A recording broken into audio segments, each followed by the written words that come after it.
Welcome, everybody, to Marks and Smarks. I am Jose Sands. I'm here with, Hollywood Marcus.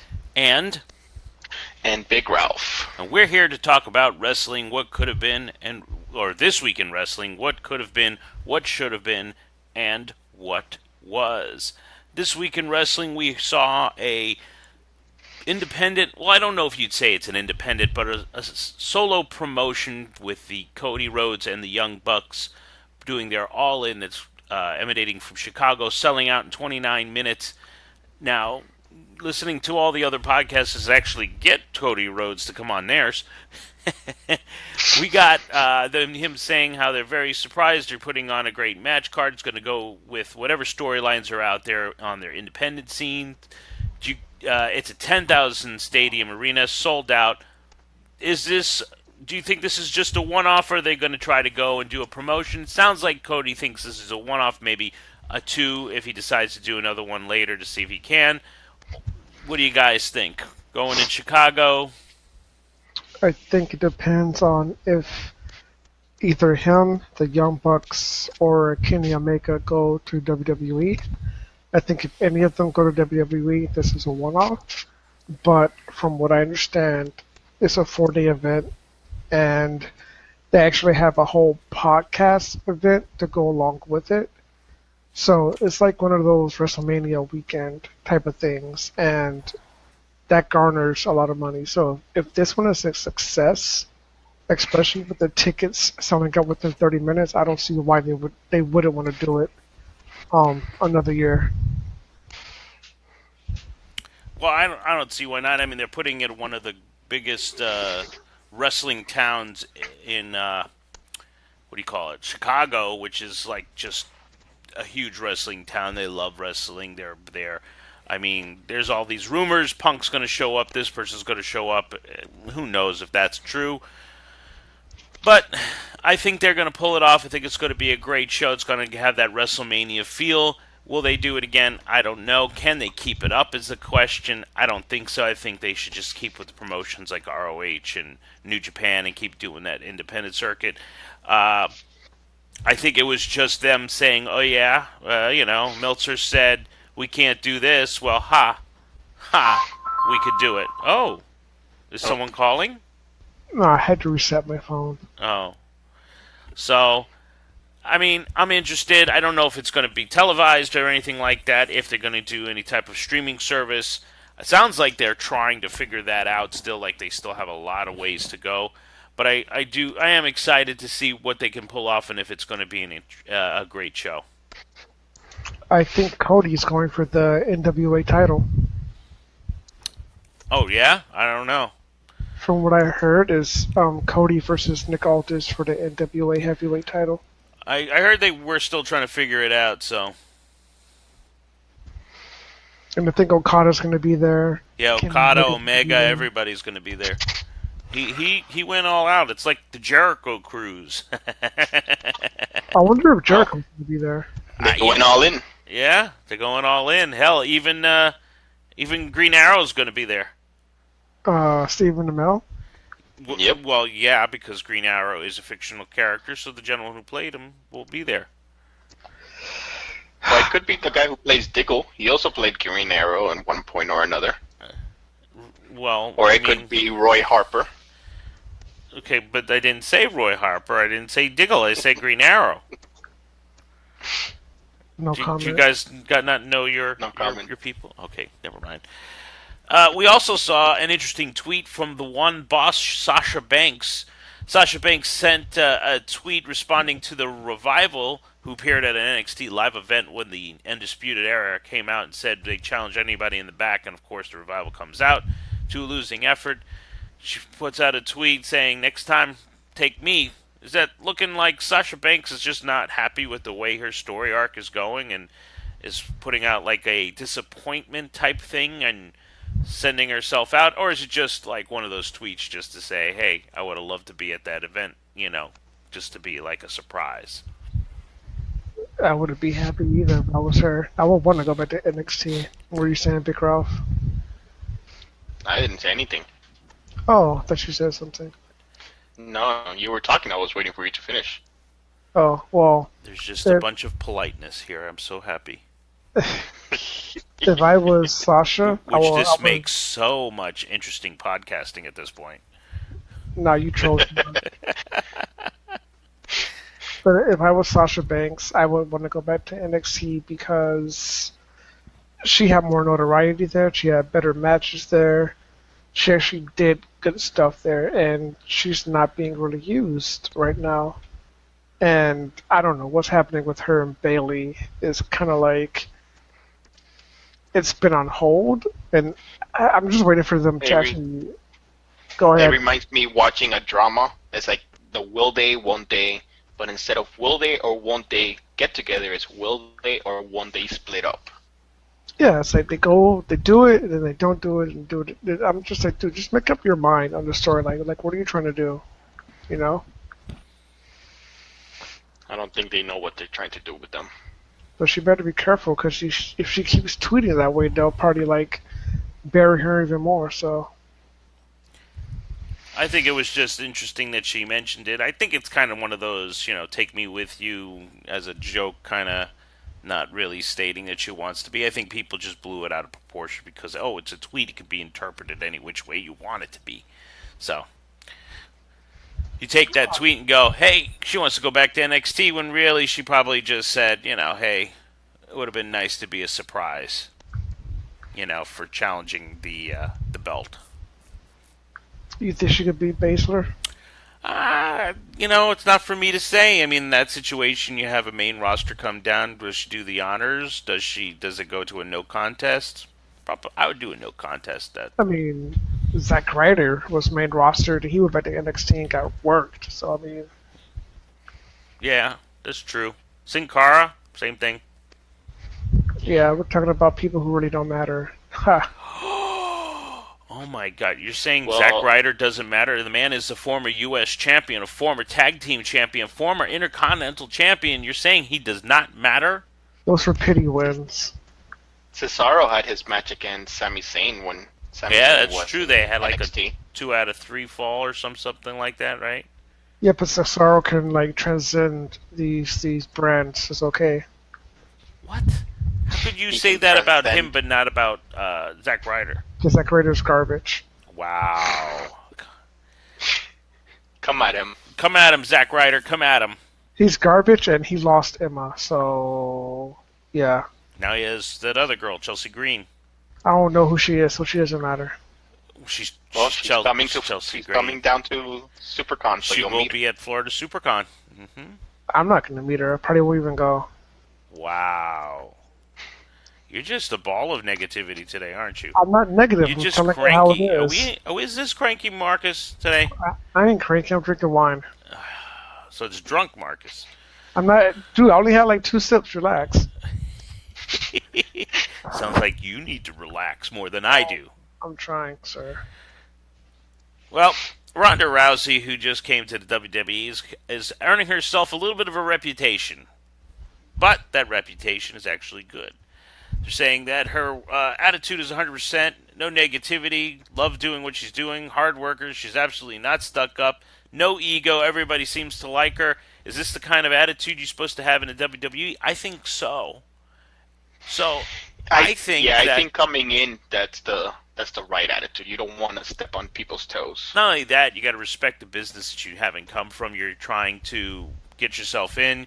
You need to be respectful. You need to know that you don't know everything here, and you got to take your cues from the talent that's been doing it for a long time. Do you think it's too early for her to be going against Nia Jax? Yes. I think we had this conversation last time, but I think we did. But regardless, it's too early for her to have a title shot. I think they should have showcased her single skills more, maybe given her 2 or 3 more matches. But I don't do booking, so what do I know? I think one of you said, I can't remember which one, said that she'll get cashed in on, or shenanigans will ensue, which will cause her either not to win or to be cashed in on by whoever is Money in the Bank at the Money in Bank pay-per-view. I think either the match ends up in a no contest, somebody gets to qualify from outside interference, or I think somebody might cash in on Naya, making it a triple threat match. Like I don't think a winner will be decided before somebody runs in with the briefcase and then they pin Nia Jax. What about this? Well, this is what I would like. I'd like maybe Ronda wins it, and you have Natalia cash in on her quote unquote friend. I don't think they'll do that. And this is my reason why. Is if you've watched WWE in the last 10 years, you know what they think about Natalia, and I don't think they have enough confidence in her to have her be the one to give Ronda Rousey her first loss. But aside from Natalia, who do you think in the Raw, on the Raw brand, would be able to go toe to toe with that? It's legit. I think they keep her undefeated until she fights either Asuka or Charlotte. But what about Natalia getting into little shenanigans to make her lose the title? Or lose the opportunity to gain the title? Like you said, to a no contest or something like that. That's what I mean. Either it's a no contest, there's interference, or somebody cashes in, but they cash in and pin Nia instead of pinning Ronda. All right. Well, let us know what you think about Ronda Rousey getting a title shot against Nia Jax coming on this Money in the Bank by going to our Facebook page. Ugeekly, that's Ugeekly. Another topic that was hot this week was the idea of SmackDown Live moving to Fox. According to ESPN, WWE has agreed to a deal with Fox for SmackDown Live to move to the network in October of 2019. If SmackDown Live gets anywhere from 80 to 160 million, they're on Easy Street. This is according to Meltzer. They don't need to sell house show tickets, merchandise, PPVs, and network subscriptions anymore because the TV money is going to carry them to an extreme profitability. Do you think they stay live on SmackDown? They're talking about it going to Fridays instead of on Tuesdays. And since the question is, since it's a Fox network, do you think they do a little bit less PG and more TV 14? It's Big Ralph. That's a good question. I guess it all depends. I would like them to do more of a, less of a PG, I think. But because it's WWE and they're catering to the kids, I think they might keep it at a PG. What I think is that they do this. They will stay live because if you're making that much money, you want people to watch your show. And if you have it taped and results already out, why will people need to watch if they ever know the results?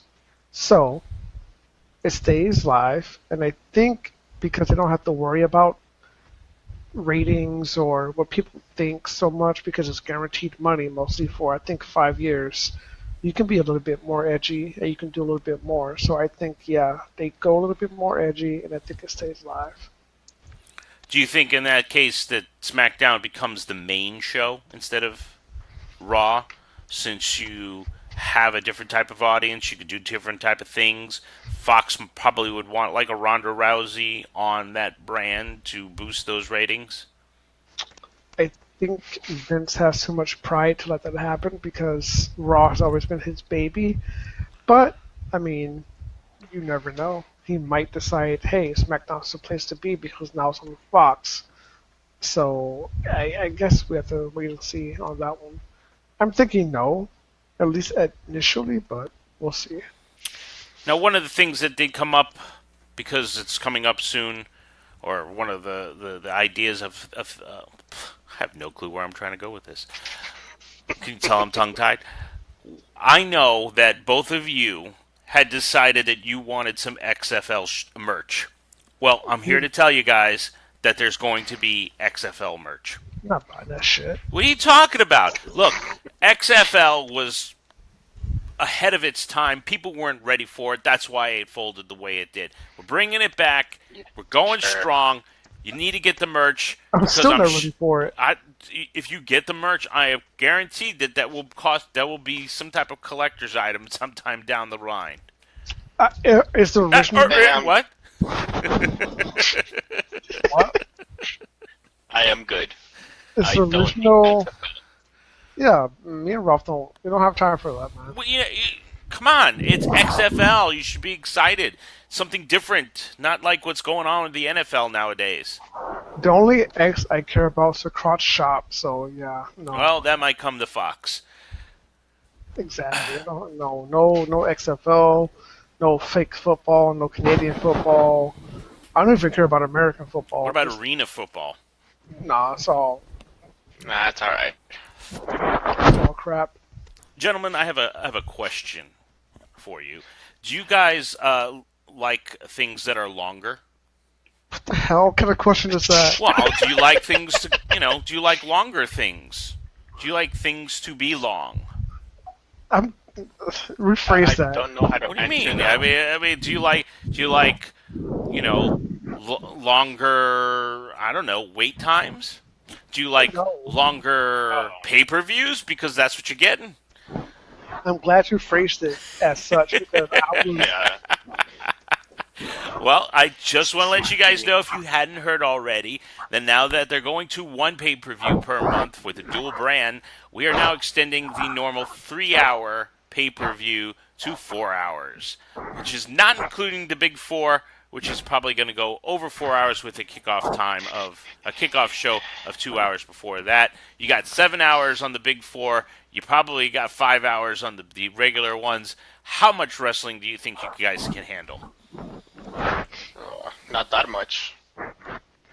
dude. I'm already struggling as it is to watch the 3-hour pay-per-view on a Sunday night before I have to go to work the next morning. And now you're gonna send it to 4 hours plus the pre-show? What the hell? No. Well, it starts at 7, so it's not like it will be the same time. You'll still be going at an end time of 11. Yeah, but that's like I'm sitting in my room or in my house watching something for 4 hours straight. That's like watching the extended version of Lord of the Rings. No, like keep it at 3. Yeah, but in Lord of the Rings, all they do is walk, so there's Nah, a little man. more action than that. Ralph knows. Is there gonna be more action, or is there gonna be more segments like Bobby Roode coming out and twerking? Yeah. You gotta have Bobby Roode twerking segments because, I mean, you gotta have some lightheartedness in these pay-per-views because they are gonna be so long. So yes, there are gonna be segments like that. But see, No. that's the problem. You could shorten it and just have pure wrestling and not have these segments that do not. What's the word? They don't Fluff. move the product forward. Yeah, man. Like I've always been under the what's the word I'm looking for? It's always been my goal to have performers fight for their spots on pay-per-views. So if you're not really doing anything on the SmackDown, 205 Live, or Raw, you don't deserve to be on a pay-per-view. So why would you extend it to get more people on? No. You're on the pay-per-view because you deserve to be on the pay-per-view. Your story means something. Your matches have meant something. Don't give me none of that bloated crap. No. No. I got better stuff to do. That hour's precious. My time is precious. I don't need to spend another. Time is money. Exactly. I don't need another hour wasted watching wrestling. Keep it to 3 hours and give us some stuff that's actually recorded on the show. All right. Well, I mean, that's what we're getting. We're getting the marathon of wrestling. Hey, it is what it is. We want to make sure we get all these people on. So, I'm not crotchety. I just have very strong views. is that right? Indeed. Some people would call that crotchety. No. I'm crotchety if I tell you to get off my lawn, but I don't care. You can walk on my lawn all you want. Wow, I don't know what's going on, but either there's a windstorm or somebody's moving something around tons of time. That's Ralph. I'm not moving anything. It's not me. All right. So on top of that, we also have we had this week Daniel Bryan wrestling Jeff Hardy for a Money in the Bank qualifier match, which was a great match as it was. The reason why Jeff Hardy was picked to fight or to wrestle against Daniel Bryan was because Big Cass needs surgery again. Big Cass seems to be back on crutches. It looks like he might need an ACL surgery. Did he come back too soon? Was he not ready? Did we care? I mean, he wasn't doing much for me when he left, and it doesn't look like he's doing much now. Is it the same knee? You know what? I don't know. I didn't read if it was. If it's the same knee, that's pretty much just bad. You don't want that to happen. No, you don't want any of it to happen. No, but I'm glad you pointed that out to us. Thanks. No, but speaking as somebody who has knee problems, if it's the same knee, I get injured and it's the same ACL, that's indicative of a deeper problem that needs to be looked at. And yeah, he might like be Kevin Nash, keep blowing out his quads, you know? You mean like, what's his name? Like Vince McMahon at the Royal Rumble? He blew out both his quads at the same time. That's greater than Kevin Nash. That's crazy. I don't even know how you do that. That's Mick Mahan for you. That dastardly Mick Mahan. It's not only that, but he also came back quicker than Triple H did when he only did one quad. So I think ACLs and quads are different though, because quads are muscle while the ACLs are ligament, and they heal differently and at different paces. But speaking from experience, the ACL takes 9 months to heal, and then you have another 3 months just before you're ready to come back and do anything major. So you're looking at like at least a year from major ACL surgery before you're ready to come back. I'm not sure what the techniques and rehabs like now, but when I tore mine, it was at least a year before I can do anything. wow.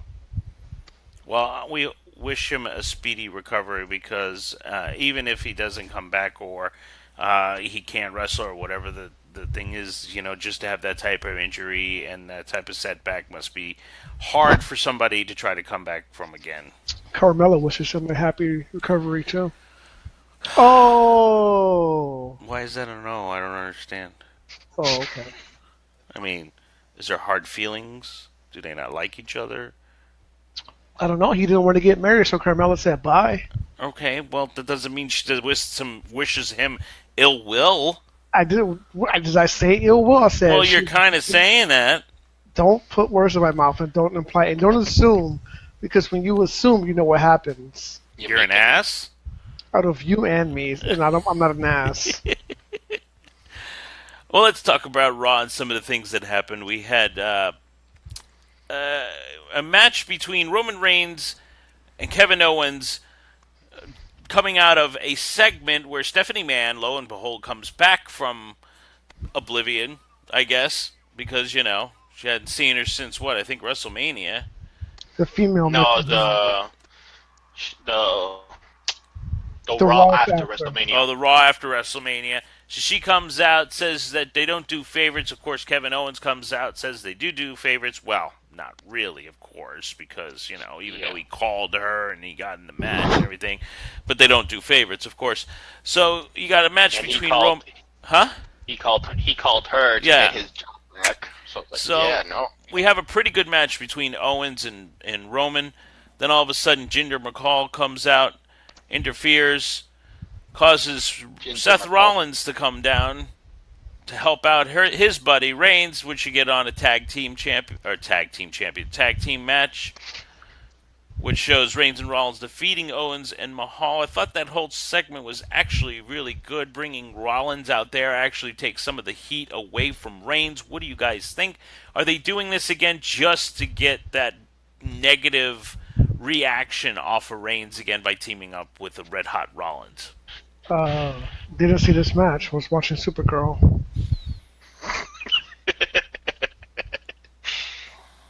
I'll take that question to you then, Ralph. I think they are. I think they're trying to see who they can team up with Reigns that will get some heat off him, or who can they have him pair up against that will, have them boo the other person and cheer for Reigns, which unfortunately it doesn't work because Reigns just boring. But I mean, Rollins is red hot. They'll cheer for him no matter what. They'll bring him in there. I agree that maybe they're trying to get a little. Nobody's interested in this feud between Jinder Mahal and Roman Reigns. I mean, they put him against Mahal because people don't like Mahal, thinking that'll take some of it off of him. Then they team him with Rollins, so that'll take something off of him. I think they're just trying too hard now to get it. They just need to make him go heel. By this point, go heel. Get all that take all that negativity, and make it a positive. The net activity? Neck activity, yeah. That's what I'm saying. Don't underestimate my power. You know what? Nobody wants to hear from you, Mr. Supergirl. Oh, okay. So, in the best segment that Marcus must have missed was the Bobby Lashley sisters segment from, Sami Zayn. No, I saw that. Oh, so you would stop watching one of the best matches of the night. So you would miss that to watch this segment between Sami Zayn segment with Bobby Lashley sisters. It was horrible. It was terrible. It was I don't know. I don't know what they were thinking. And it was Lashley one of the worst coming segments out, I've ever seen. Lashley coming out and kind of doing what he didn't make any sense to me either. I mean, he came in and made it like half-hearted. Oh, this is so funny. You're such a good friend. You bring in my sisters. Yeah. I don't know. If a guy's making fun of me, the last thing I'm going to do is laugh it off like that. I'm just going to run straight into the ring and just beat him up. But that's just me. Damn near kill him. Yes, run him over. Big Boo? I just don't think they're doing anything to help Lashley get over. Lashley needs to go heel.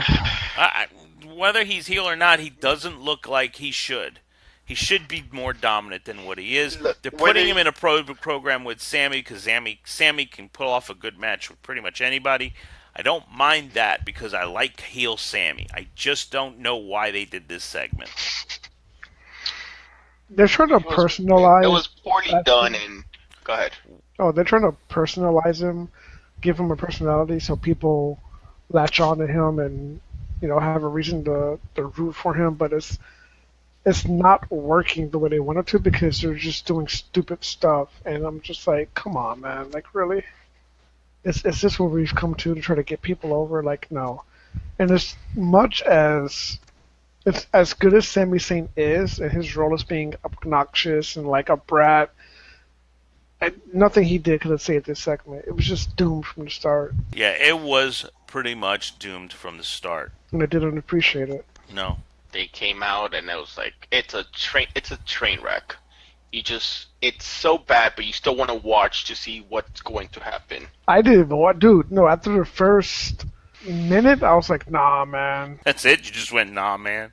Yeah, I was just like, why? I was like, is some Supergirl watch you have to go away? Like, I was like, why? Well, one of the better segments of the night, besides that one, was the contract signing between Ronda Rousey and Nia Jax for the Raw Women's Championship.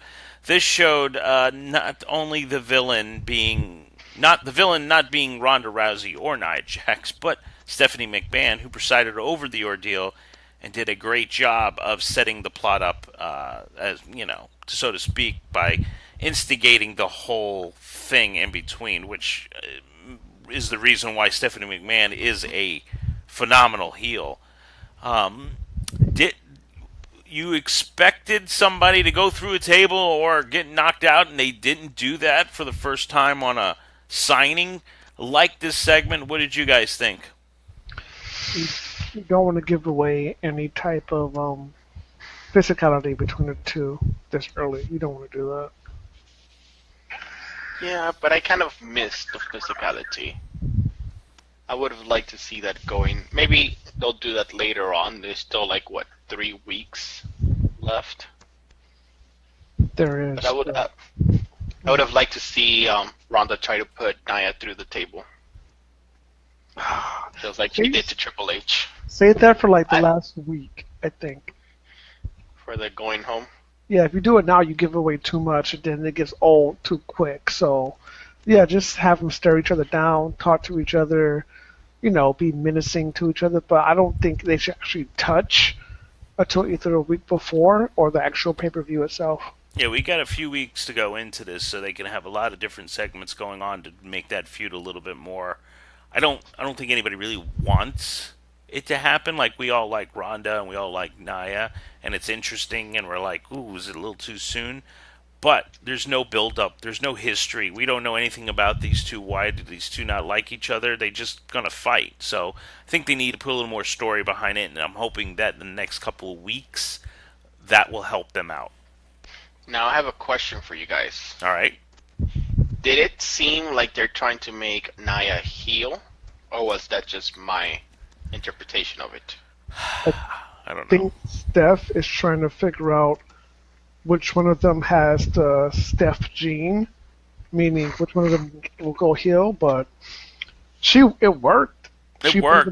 She played them against each other. Yeah, so. her being the instigator was even better, and it would, if I were to guess, I would say Nia would go heel, only because you had that whole WrestleMania moment where they tried to play up Ronda and they couldn't. So why not go to Nia? She's coming in, taking the spotlight. She's thinking she could take your title. She doesn't deserve it. She hasn't been there. It's a better story for her to go heel. Like, I get that, but I don't think they can play it like she's trying to take the title because... Well, yeah, obviously she's trying to reason, take the title. It's a title match. No, but for some weird reason, it wasn't her who challenged for the title. It was the title holder who challenged the Yeah, I challenger. don't understand that either. Yeah. That's gonna come back and bite her in the butt. I don't know. I'm just trying to see how they're gonna play that out. With her losing it, hopefully. I don't know. Well, let's stick with the women. We have a Money in the Bank qualifying match between Natalya, Dana Brooke, Liv Morgan, and Sarah Logan. See who's going to be in that Money in the Bank ladder match. In the end, it comes out Natalya defeats Brooke, Morgan, and Logan. Morgan. Dana Brooke, Morgan, Oh. and Logan. My bad. Natalya's been looking strong ever since coming over to Raw, plus with her friendship with Ronda Rousey. Like we said before, are we setting Natalya up to portray Rousey down the line, especially in this Money in the Bank match, or this championship match, which also leaves us with more than one spot open for the women's Money in the Bank ladder match, which we're seeing a gauntlet from a match with all the participants who did not already have qualifying or not already in the match, which totally tongue-tied me on that one. So we'll see what happens next week. I mean, I think we're just taking our sweet time setting up these matches, and a lot of this stuff is happening. I don't know. Isn't Bailey and Sasha in that match? In the gauntlet match, yes. We got Ruby Riott. I think most of the Riot Squad, Sasha, Bailey, Dana, Mickey, I think they're all in that. It's going to be interesting. I think it's everyone who hasn't qualified on Raw. Right. They're going to be in it. So maybe that causes Sasha and Bailey to turn to get each other. Maybe they have to wrestle each other. And that's when they implode, like the Mega Powers did back in the 80s. And I really want to see Ruby Riott get into that match because I'm really liking what she's been doing lately. Yeah, me too. So we also see another feud that's been going on a little too long, and that's between Bobby Roode and Elias. Of course, Bobby Roode decides to interrupt the songs of Elias. Then Elias attacks Roode prior to the bell.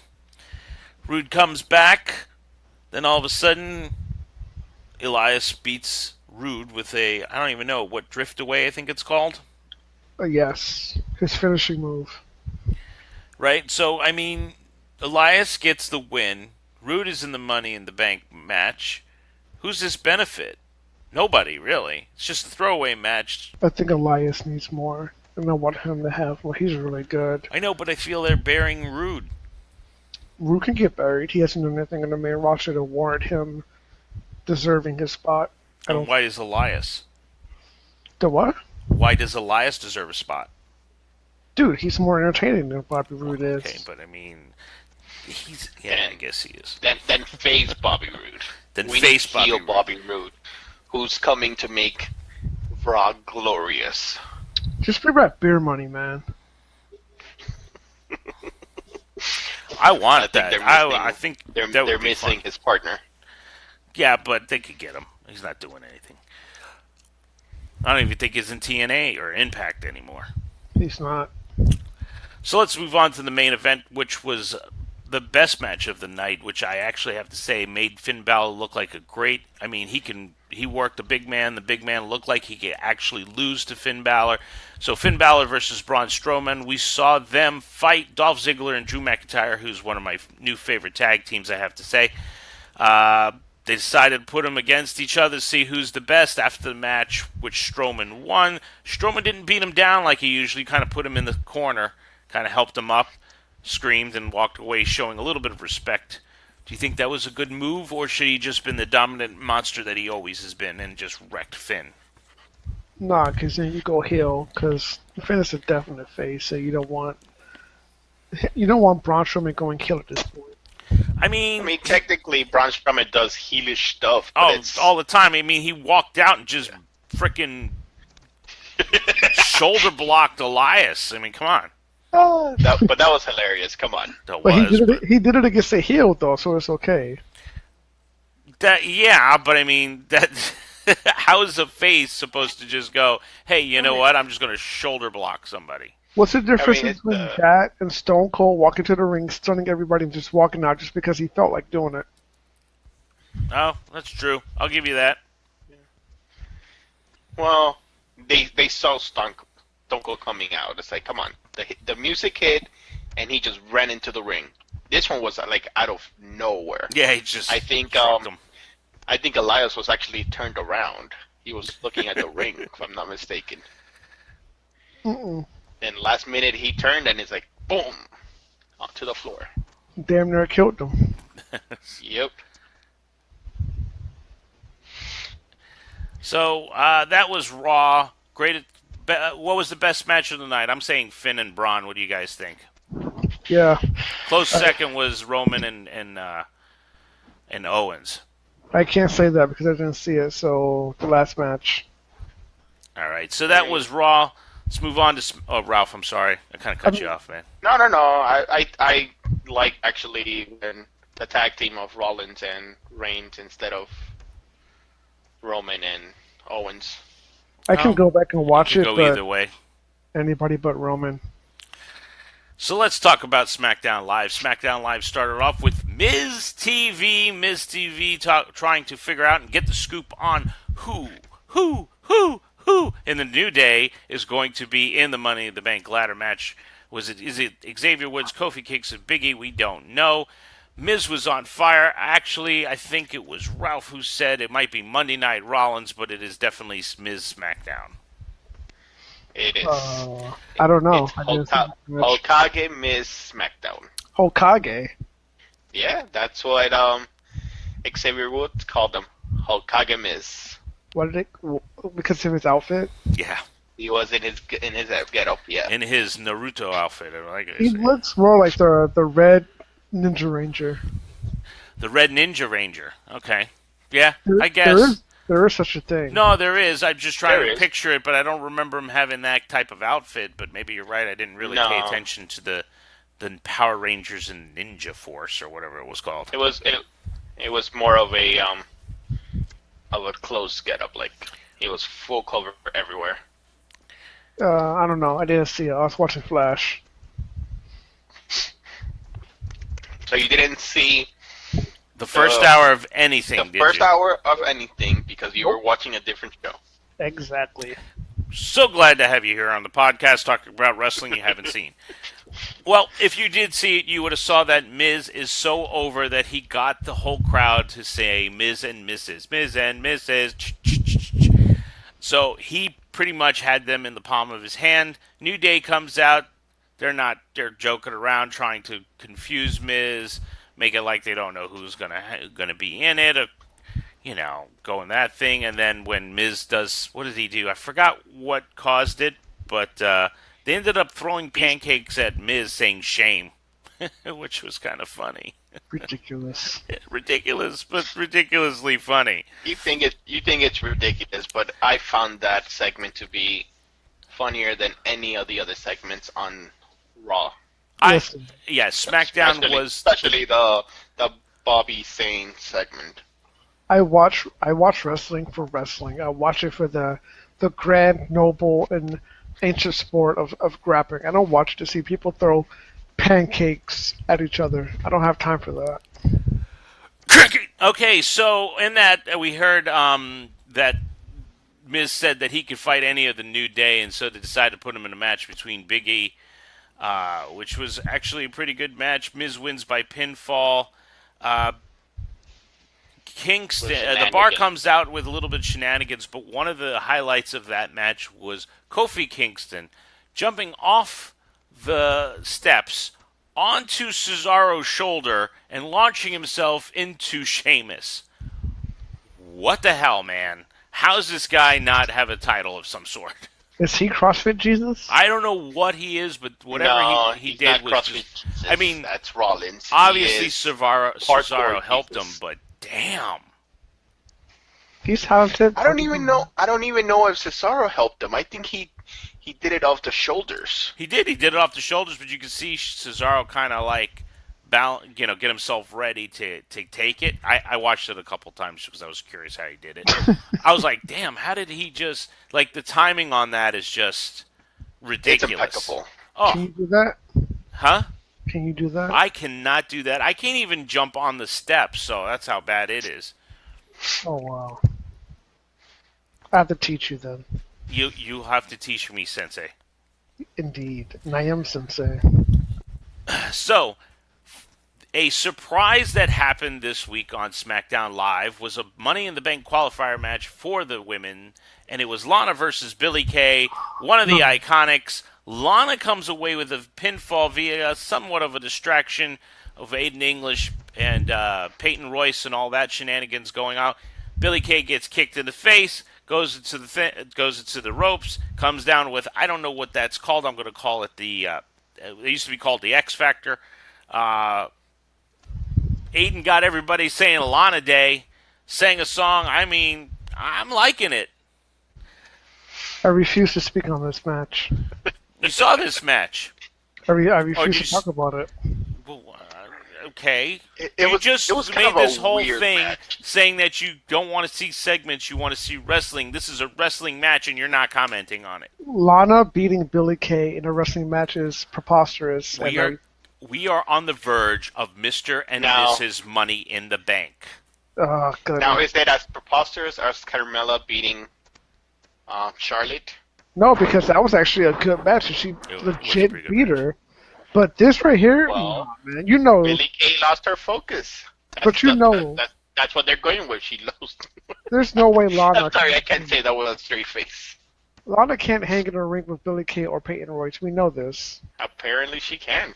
No. Yeah, apparently she goes in. I'm sure one of the Iconics will eventually be... No. No? In They're the Money not in the doing Bank? some No, type that- of like gauntlet thing for their people as well that didn't get in? The last spot is a Raw spot. That's so Oh. sad. One of them deserves to be in that match. Yeah, I thought one of them was going to be in it. I think it's too early since they just got called up. I think they're saving them for later on. No, man, excuse me, they're great. Okay. Yeah, but I think they're trying to give them more of a main roster spotlight on them before they can have them go for a title. Because look at the Riot Squad. They've been in the main roster for a while now, and they haven't even gotten anything yet. I think the closest was Ruby Riot went for Charlotte's women's title. Women's title? Yeah. Mhm. Let's go with that one. I need to go up there and talk to some of these people and see what the hell's going on. And Absolution never got a title shot, did they? Not because they're garbage. No. The only person that was good was Paige. Look, I didn't mind Sonya Deville this last time. I think she has potential. Mandy Rose, no. But Sonya Deville, yes. She's a lot better with light makeup instead of dark makeup. Again, wanting to point out one of for a person who likes to watch for the wrestling, you talk a lot about it, the showmanship. I see all things. Ah, did you see the squash match with Cien Almas? No, I didn't Yes. watch the first hour. Okay, that's in the what you saw the Lana thing. I saw it on Uh, YouTube because I had to see this travesty of shenanigans. Oh Jesus. Well, anyway, Andrade Cien Almas was against a Jobber. Don't really know his name. I don't think it's written here. He gave this guy a nasty spinning back elbow, dude. That was just wrong. He And- worked him. Oh, it was good. That I don't know. I don't. That Jobber man took it really good and made Andrade look great. Is it awesome that we have him there? Is it awesome? And do you think it's good that they're building him up instead of having him face other people? Building him up slowly, going against a couple of jobbers, maybe then going against someone like Sin Cara, and then shooting him to a title contention. The way they're doing Yeah, it was perfect, especially with Selena Vega. Oh my goodness, she's awesome. And she makes him look even better, so yeah. Build him she slowly. does- Don't thrust him. No, her as the mouthpiece is amazing. now she kind of reminds me of when Rusev first came out and they had Lana just on the sideline just saying "crush," cheering him on. Yep. So another Rusev was good. So another segment that we have is the AJ Nakamura segment, trying to figure out what the stipulation was that Shinsuke is going to make. To get a little back and forth was very entertaining. Shinsuke tells him that he will not just beat him, he will dishonor him. Jay Styles comes back, said, "I knew you were always the king of soft style." Soft style. After the words, soft style. Yeah, I know I said it wrong. And after the words, they start beating the heck out of each other. Steel chairs ensue. Heel Nakamura, gotta love freaking Heel Nakamura. He's so entertaining, so energetic. His broken English works with the character. I mean, it's awesome. We're going to have a last man standing match, which is where I thought it was going to go. I am very interested in seeing them throw down one more time in Money in the Bank. Do we think this is going to be Nakamura's time? I hope so. I think a heel Nakamura with the belt will give you a better run for your money. You think so? I think so. I like the way they implemented the stipulation where he beat up AJ, started counting. That look in his face like, dude, you can get back up, man, really? Beat him up some more. And then count it to Now, him. Yeah. I have a question because I was actually kind of watching and listening to it at work. Why? Was he? I don't know because it's the only time I had the time to listen to it. Or Was you not he working? counting? No, it wasn't working. I don't work. I knew it. I just sit there and let someone else do the work for me. Shots fired.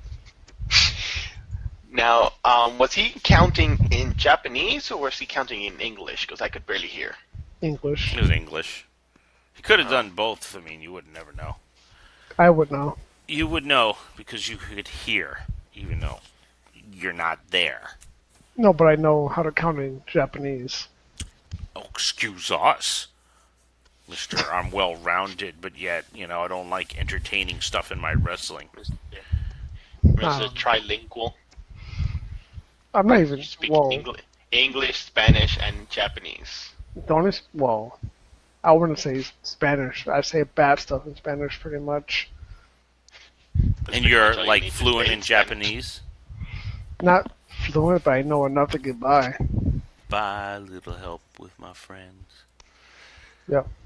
All right, so after that, we got a number one contenders match to see who's going against the SmackDown Live Tag Team Champions, the Bludgeon Brothers. It showed the Usos versus Luke Gallows and Carl Anderson. This match was actually very good. They did an amazing job with the time they had. They had a lot of jaw jacking. They had a lot of super kicks. They had both teams looking strong. Gallows and Anderson win with a pinfall, which brings them to the Money in the Bank facing the Bludgeon Brothers. I am interested in seeing what happens if they can put on a match like this. I'm interested to see what the club could do against the Bludgeon Brothers. Anybody else excited about this, or are you just kind of going, eh? Which hour was this match? No, I'm just asking because it seems like it was in the second hour, right? It seems that way. I think the segment think it was. yeah. And I don't remember that match at all. At all. It was a good match, actually. Was it short? It was short, but they had such intensity with it that you were excited. Like it was like they had a revved up what do you call it? Like a high tension, high stakes. We had to get this win, and Gallows and Anderson won clean with the Magic Killer. So Maybe that's why I don't remember it. If it was short, I probably went to go make my lunch for the next day or something. I don't know. your enthusiasm over this podcast and what we do is so good. Why do you say that? I'm always enthusiastic. You do not watch the content that we talk about. You can't input on it. You talk about other things that we do. I mean, come on. I watched most of it. What are you talking about? So we have another women's in the Money in the Bank match.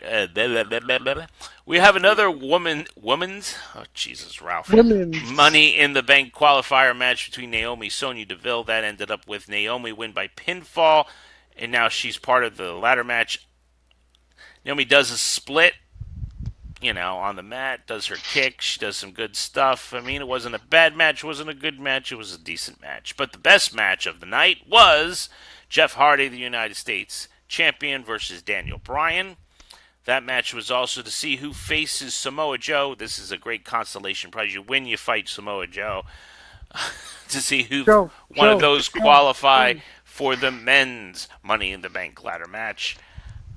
I saw this match, and it was a great Oh, match. thank God you saw a match. Jeff Hardy's lucky the title wasn't on the line. Otherwise, he will be without a title. He would have. Yep. I like the segment after when Joe gets in the ring. It's like, you know what, boy, I'm gonna beat you. And Daniel Bryan's like, all right. I thought they were gonna come. Thought they were gonna come to blows, but they didn't. No, they kept it. Yeah, I appreciate that. Like, let's save it for next week. Next week's that's gonna be one great match. I'm hoping that's the main event. If it's It is not, the main I don't event. know. I'm pretty sure they said it was the main event for next week. It better be. Daniel Bryan's looking good too, man. His match against Hardy, like you can. It was 3 years, and it doesn't seem like he lost a step at all. Like he's No, not at all. in the ring. And Jeff was looking good too, man. You know what? Jeff Yeah. still seems like he can go. I mean, he I looks especially like love when he went for his I don't care swanton bomb, and it just turned into the knees to the back. his He's like, item. no, you ain't dropping your body on me today. Man, like sometimes when he walks, it looks like he walks with like a hitch. Like it looks like he's walking like I don't know, man. It just looks like him and Matt look like like a chiropractic dream. Like they walk and it's like, what the hell is wrong with you when you're walking? But I mean, yeah, he can still go. Yep. Okay. So I don't know what else you want me to say. I mean, I'm letting you talk since you hadn't any opinions on the prior matches. So. Oh well, I appreciate that. So that was the SmackDown Live results. So after SmackDown Live, we have NXT. No, we have Jose Sands No. 205 Live update. Oh, okay. We didn't have it last time because, of course, I didn't watch 205 Live, but this time Now who doesn't I watch did. the content? No. Well, I am the only one who really watches 205. I mean, you have the two major shows. We kind of go over 205 Live and NXT, but I actually watched the match. The only match you need to watch is Hideo Itami versus Akira Tozawa, which shows Hideo winning that match. This culminated in a bunch of times that they tag team, they miscued, they beat each other, they lost a couple of tag matches, and all of a sudden now they're fighting each other because Hideo Itami demands respect. Who won the match? Hideo. Did he kick him in the head? He did this new modification. I guess he's not doing the GTS anymore. I don't know why. Probably because CM Punk says stopped. Well, you know what? Probably because he busted what's his name's eye socket. Oh, Austin Aries. Whoa. No, he busted Brian Kendricks. Oh. He pulled the knee pad down, exposed the knee, did the GTS.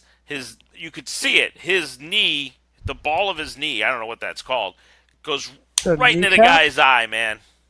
You saw Brian go down. He crushed it. He was out for months. Oh goodness. So they stopped it. He does this weird flip turn kick in the head. It's like it's like a weird modification of like a code breaker, but instead of him like coming down right, he kind of flips him over. I don't know. It's weird. Did you know that as Kenta, he was the originator of the GTS? Yes, that I did know. Did you know that, Ralph? I did not know that. Ah, but now you know. And knowing And knowing half is the half battle. the battle. I I do have to say that Hideo needs to change his ring gear because that black shorts with the brown stripe, ugh, dude, it needs to do something. Plus, I mean, he's going off of like he's just the best and he's just beating up people, but he really doesn't do anything like excessive. You know, like a heel will always go and do a little bit more. Like after he beats you up, he'll go and beat you up some more after the match. Just No, but he can't. He literally can't. why? Because I've seen his stuff in Japan, and when he goes all out, I'm scared. I'm like, dude, I can't let this guy touch me. Like, it looks like he's literally killing these people when I he mean, strikes them. It looked. I have to say, this match for him, it looked like he was very comfortable because I think Tozawa probably knows how to do his certain style. So I think that the strikes looked like hard, or Tozawa just sold it really good. But the strikes looked hard. He did a Falcon Arrow off the top rope, which looked like it hurt. I mean, they did a lot of things, and I was like, wow. If you like Hideo Watami, look up Low Key and watch some of his stuff. I saw Low Key on one of the matches you suggested, I assumed, right? No, Low Key wasn't in that match. You probably saw it on the AJ Styles DVD. On the AJ Styles DVD, I think I saw it. Yeah, that dude's crazy too, man. Yeah, he's good. So now we got an NXT. I did not get to see NXT. Did any of you see NXT? Ha! This is my turn. It's Hollywood Marcus. It's time for the Hollywood Marcus NXT segment of the Marks and Smarks podcast. Here we go. So, all right, Lacey Evans. Was it Lacey Evans? No. Hold on. Kairi Sane versus Lacey Evans, yeah. And Lacey Evans won, surprisingly. It was a pretty good match, yeah. Wow. It was a pretty good match. It was going back and forth. I thought Kairi Sane was going to pull out the victory, but she came off the top rope trying to go for like a double X handle or something, and Lacey Evans like cold cocked her, just knocked her out, Wow. done, got the pin, and I have my doubts about Lacey, but she's been looking pretty good, man. I'm like, wow, Lacey, like her personality is getting better, her in-ring work is getting better, so I'm really excited to see what happens in her progression. Lars Sullivan versus Ricochet and Velveteen Dream in a handicap match. The match was really good as well. Really? Yeah, Velveteen Dream and Ricochet worked good together. You can tell there was a little hesitance in their movements because, the first time they were teaming together, different styles, but they gelled well together. What ended up happening was Ricochet got a blind tag, hit a 450 off the top.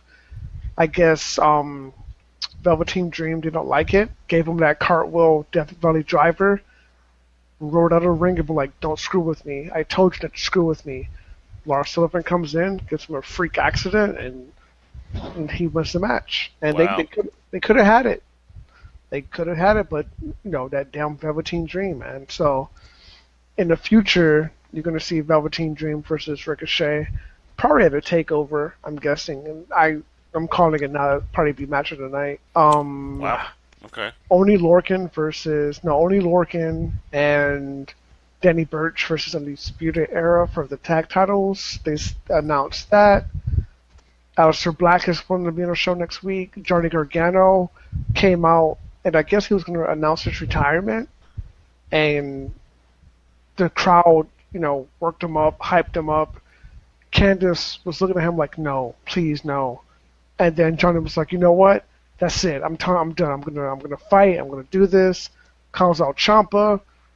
They never really touch, and Johnny Gargano ends up falling off the apron and hitting his really cute wife, and she gets knocked out.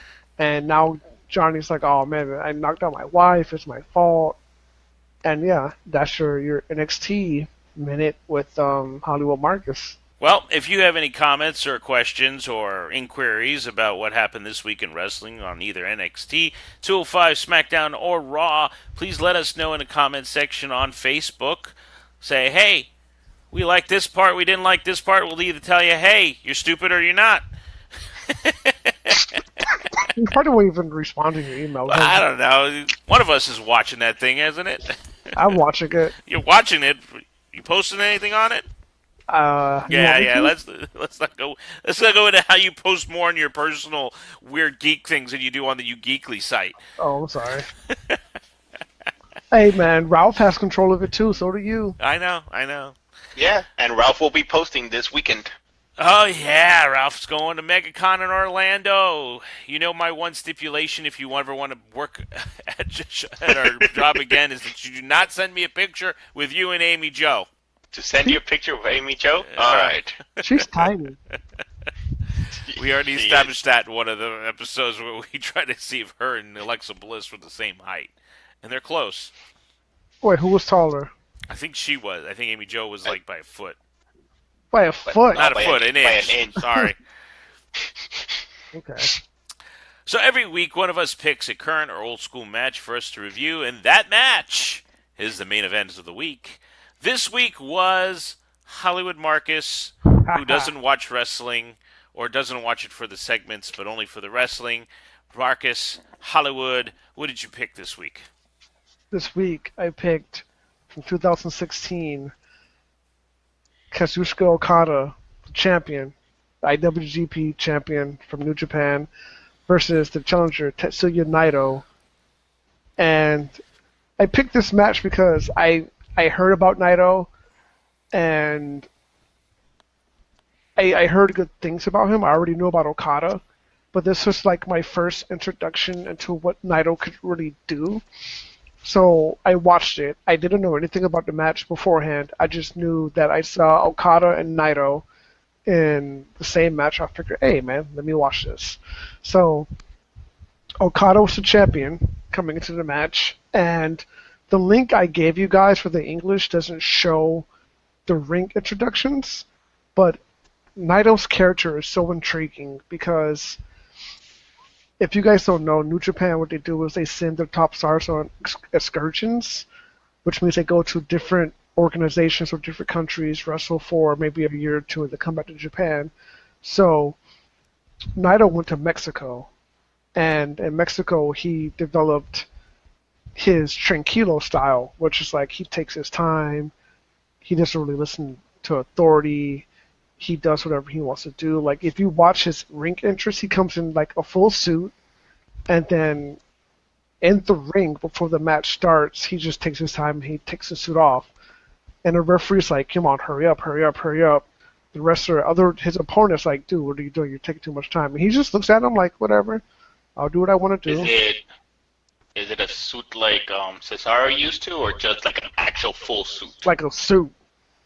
Like you have to unbutton and everything. Like he unbuttons it, takes it off, and then when he's ready to wrestle, he wrestles. He kind of reminds me of Chris Jericho. I was going to say Chris Jericho.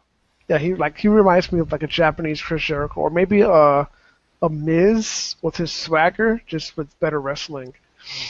And if you watched the match, this was probably like one of the classic examples of how to get heel heat and how to use outside interference to your example. While Naito is distracting the referee, he's having his henchmen beat up Okada, beat up Gato, which was outside the ring. Whenever the referee turned his back, you had outside interference, pretty much, and it worked. The referee never saw it. This was a good match, and the fact that when Okada made his comeback, you really thought, okay, Okada got it. Okada's going to make his comeback. He's going to win. And then Naito does something heelish again to stop all that. Naito wins, and this was his first and only reign as the IWGP Heavyweight Champion. Totally disrespects the belt, totally beats up the referee, beats up the people who comes in the ring. Just havoc and chaos. And Ralph is going to translate for me, but his stable is called Los Inglo-Bernales. And what does that mean, Big Ralph? Those what? Los Inglos-Bernales. You might have I've to never see heard it, that Ralph. word. Yeah, I might have to see the spelling. Los Inglos? Bernales. The ungovernables. There you go. Oh, I got tongue-tied now. See what you did, Mr. Sands? Yeah, it's Mr. Sand's fault. I And- agree. It's my fault. Oh, what the hell. And Big Ralph, do me another translation favor. Are you ready? I am ready. Translate for the listening audience what tranquilo is. Oh, tranquilo is tranquil. Yeah. Yeah, and what defines that? Like what? Give me an example of tranquilo, because that's all what Naito's about. That's his style, his tranquilo style. Someone quiet, mellow. Someone who likes to just, do things step by step, like just. Yep. It's like slowly, in other words. Take his time and just destroy you little by little. And that's what Naito does. If you watch the match, he never rushed. Mm-mm. He never looked like he lost his cool or impatience. If you watch his face, he always looks like he's just like, whatever. Like he always looks like he's in total control. Like he just really can care less. And I mean, for my first introduction, or you can't have a first introduction to for my introduction into Naito, I was like, wow, this guy's really special. Like just watching him wrestle, the way he wrestled, the way he put together the match, the way he controlled the flow of the match, and then when he actually won, even when he won, he was kind of like, whatever, I won, I'm the champ now. Like his facial expressions just kind of like cracking me up a little bit because he's always just like whatever. And yeah, man, it was really good. And earlier I talked about excursions. They sent Okada to TNA for like a year, and then when he came back from TNA, that's when he became the Rainmaker, the character that he is now, and he just took off. So watching these two wrestle, like probably like my top, well right now they're the top three in New Japan. You have Okada, Kenny Omega, and Naito. Tanahashi is like a fourth, and then it goes down to like your not Kenny, but your Cody's and everybody else. But these two going at it was really good for me, and I really enjoyed the match. Did you two gentlemen watch the match? Ralph, did you watch it? Yes, I watched it. So how did you not know the man came in a suit? No, it didn't show them. Yeah, it did. He came in a white suit. That's in the Japanese No. league. No, that was the Daily Motion one. The I what? didn't see the suit. 'Cause I fast forward to the beginning of the match. I didn't see it either. Now watch it from the beginning. The English one pretty much showed them right at the ring introductions. I didn't see him put the suit off. He didn't put the suit off at all. Interesting. He did. He had the suit on. It was a white suit. Let me pull up the link. Pretty Anyway, sure he was Go Japanese. ahead. I actually enjoyed the match. I do agree with you that he seems to be like a Chris Jericho type heel, especially when he does the flip and then kind of lies himself, like he's relaxing in the ring because, heel. The way, I don't know all about, I guess they have a very low amount of people who become champions in there. They said the 64th champion. Yep, he was the 64th. I'm guessing this is before the big run that Okada has right now, right? I guess It he won was it back from Naito, and now he's on this monster run where he's had it for like ever. yeah, he won it. Okada won it from AJ, then Naito won it from Okada, then Okada got it back. Okay. So, I mean, there was a lot of stuff going on. There was a guy that came in. I have no clue who he was, but I mean, it's Sandana, I think his name is. Sonata. Sonata.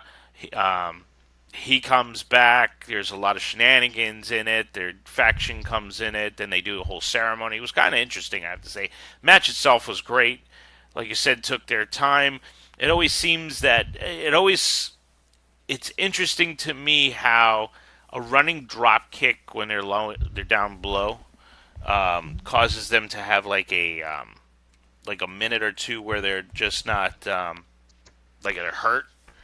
Where like in WWE, the person does it once and then they're up already. So it's a weird dynamic to feel like they need to go quicker sometimes to me. But I guess it's the style that they're portraying, the style of more of a like a like a boxing match in a sense. The realism of it, like they're really hurting each other. It really hurts when I get kicked in the face. Yes, they treat it like an actual sport. Right. So it always throws me that the matches are long because they just take their time. They feel everything. They've got that one burst of energy. They do those, you got hit, and then they get hit. They hit back. They go over the railings. They throw each other into the stands. They do, other people get involved. But it also seems to me that the rules don't, they're very lenient. So it's like where you have that, it's a big match feel. It feels like everything is real. All the stuff that's going outside the ring. I mean, that guy with the red shoes, man, he saw some of that stuff and still let it go. Come on. You think he really saw it though? Because he wasn't supposed to see it. Yeah, So I guess the story was he's he supposed saw to it see at the it. last second, so he wasn't sure. He's like, "Hey, what the hell's going on?" Yeah, yeah, and then he gets knocked out. That should have been called right there. You got knocked out, Then other people come running in. Then some guy I never seen comes over. I mean, I guess you got to know the contents of all the people so that it'd be a little bit more interesting. So maybe Not- we should start watching New Japan then.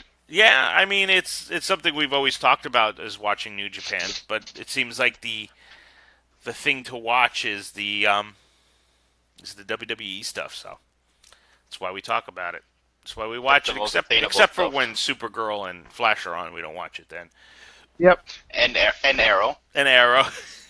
But there's some wrestling on Thursdays, There you go. So and Arrow's Yeah. through for the season anyway. So I mean, great match. wait, I Flash is enjoyed still it. for the season too. So what you're saying is next week you'll have you'll have excuse. better explanations on if you saw anything. No, next week I'll watch all of SmackDown. I'll still miss the first hour of Raw, but that is what it is.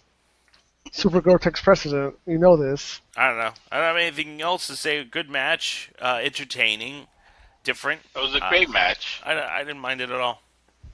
And you were right, Mr. Sands. I looked at the link, and yeah, he does have his white suit on. I remembered why I missed it because I was actually cooking for my wife that time. Oh, wait, is that the Japanese version or the English version? No, the English version they don't have the entrance. They have them in the ring already. They're already in the ring. But they're in their getup. Like he has the suit and Did I miss Okada has that? his probably did. What you the were probably hell? also doing something. I don't know, man. Anyway, I just that's know it's a good match. that's the match. Okada versus Naito at Invasion Attack 2016. Right? Yep. Check it out. We caught it on Daily Motion, or if you have the New Japan World app, you can watch it off of that. Oh, wait, question. Yeah. After watching that match, how do you think Naito's going to do against Chris Jericho? Oh, I think that match is going to be great because they have similar styles and they have similar flamboyance, I guess would be the best way, the way their showmanship is. Is Jericho putting on a little weight? He looks to be It looks like it. maybe because he's getting older. I don't know, man. I don't know if he's trying to do it on purpose or But like muscle weight or fat weight? I don't know. He looks bigger, but I can't tell because he's usually covered with jackets and stuff like that. Oh, No, he's just wearing the scarf. he took off his outfit and he had the scarf under. Remember that? I was like, dude, what the hell, man? But you guys know why Naito does that thing with his eye? No. Because when he went to Mexico, they made fun of him because they were like, "We can't see your eyes," because he's Asian. So he turned it against him and started doing that one move where he just holds his eye open. See? I guess we got to start watching a little more New Japan since it's now becoming more relevant in what we're talking about, I guess. But then again, I mean, how much do they do? I guess what do they got coming up next? Dominion? Dominion is next month, yeah. And they have anything this month? I have to check the website. Maybe I we check need- it like every 2 days to watch all the English content, but I need to check it again. Well, anyway, that's the match. Check it out. If you'd like to talk about it, let us know.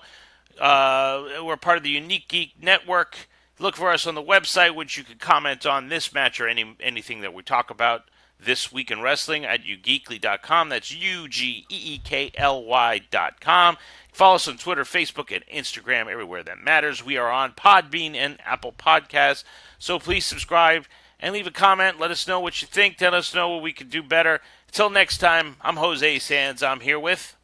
The #1 Supergirl fan. And Big Ralph. saying, see you next time. Yeah. Yeah. Maybe. Wow.